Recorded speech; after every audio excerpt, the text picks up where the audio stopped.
পলাশ সাহা আত্মহননের পথ বেছে নিয়েছেন, নিজের জীবন শেষ করে দিয়েছেন। এরপর থেকে মানুষ দায়ী করছে স্ত্রীকে, আবার একদল দায়ী করছে শাশুড়িকে। তবে কিছু মানুষ মন্তব্য করছেন, যেমন এমন একটি মন্তব্য আপনাদের কাছে তুলে ধরছি।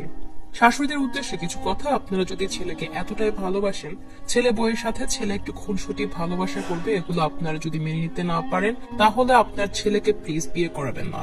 ছবিতে মামা ও মামি এসপি পলাশ সাহা সম্পর্কে মামা হয়, কোনো দূর সম্পর্কের নয়, একদমই আপন, আমার মায়ের আপন মামাতো ভাই। এবার আসল ঘটনায় আসি। মামা মামিকে অনেক ভালোবাসতেন, যেটা নানুর ভালো লাগতো না। এ থেকে সমস্যার উৎপত্তি। এই সমাজে বউকে ভালোবাসলে আপনজনদের সহ্য হয় না, নজরটা লাগেই বেশি।